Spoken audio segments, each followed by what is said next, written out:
एक समय की बात है। एक दिन एक संत अपने कुछ शिष्यों के साथ एक नगर से होकर जा रहे थे।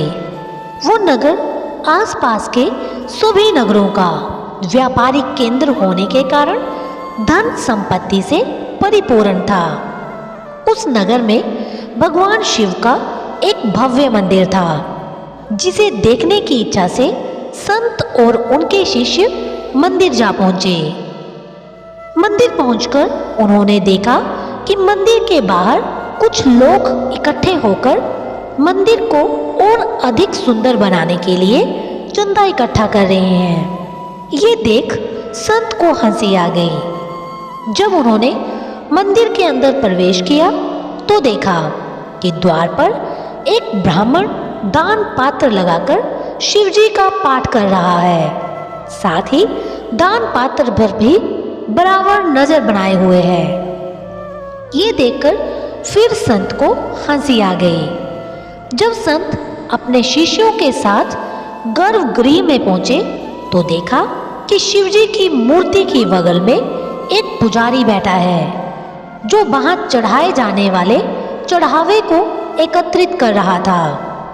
जब संत मंदिर से बाहर निकले तो देखा कि उस पुजारी ने वो सारा चढ़ावा एक दुकान पर बेच दिया और पैसा अपनी जेब में रखकर चल दिया। ये देख संत को फिर हंसी आ गई। अब संत नगर के बाजार की ओर चल दिए। थोड़ी दूर चलने के बाद संत ने देखा कि कोई बहुत ऊंची आवाज में भाषण दे रहा है। जब और नजदीक गए तो पता चला कि कोई श्री श्री 1008 संत श्रीमद् भागवत की कथा वाचन कर रहा है। जब उनके कुछ अनुयायियों से पूछा गया तो पता चला कि महाराज एक दिन कथा वाचन का 2 लाख रुपए लेते हैं। ये सुनकर संत को फिर हंसी आ गई। संत वहां से आगे बढ़कर अपने आश्रम की ओर चल दिए।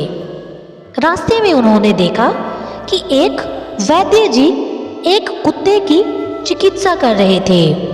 संत उन वैद्य जी के घर की ओर चल दिए।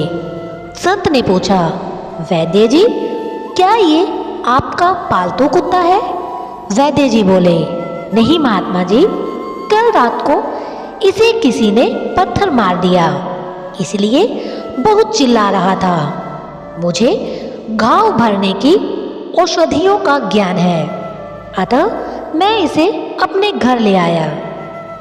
संत बोले, किंतु ये तो आपको कोई धन नहीं देगा, फिर आप इसकी चिकित्सा क्यों कर रहे हैं? वैद्य जी बोले, महात्मा, मैं एक वैद्य हूँ और अपनी विद्या से मैं किसी का दुख दूर कर सकूं, यही मेरा धर्म है। मुझे अपने धर्म के पालन के लिए धन की आवश्यकता नहीं। ये सुनकर संत की आंखों में आंसू आ गए।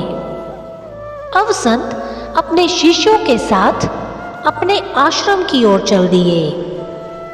जब आश्रम पहुंचे तो एक शिष्य अपने आचार्य के लिए जल लाया और उत्सुकता की दृष्टि से संत की ओर देखने लगा।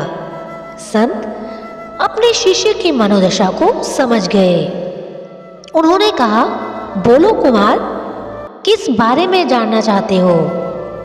शिष्य बोला, आचार्य, मुझे आपके 4 बार हंसने और 1 बार रोने का रहस्य समझा दीजिए।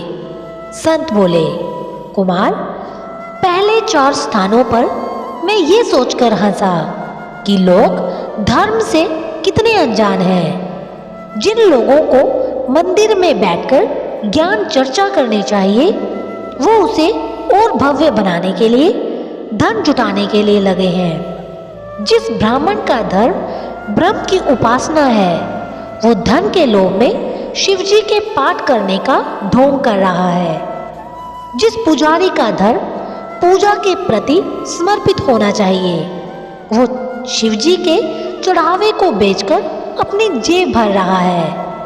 जिन श्री श्री 1008 महाराज को ज्ञान देना मुफ्त में करना चाहिए।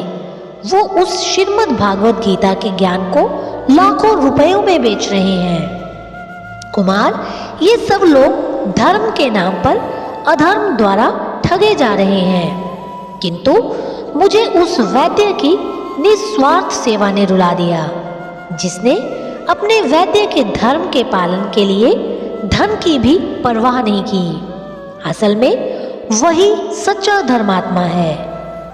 कुमार को अब धर्म का रहस्य समझ में आ चुका था। अब वो समझ चुका था कि असली धर्म क्रियाओं में नहीं, संवेदनाओं में निवास करता है। दोस्तों, भक्ति दिखावे का नाम नहीं और ना ही भगवान चढ़ावा देखते हैं। वो तो सिर्फ हमारे मन के भाव देखते हैं कि हम कितने समर्पित हैं और कितनी श्रद्धा से सेवा कर रहे हैं। हम इंसान के सामने दिखावा कर सकते हैं, परंतु ईश्वर के सामने दिखावा नहीं चलता। कहते भी हैं, भोले भाव मिले रघुराइया, चतुराइयाँ किसे ना पाया। ये थी आज की कहानी। फिर मिलेंगे नई कहानी के साथ।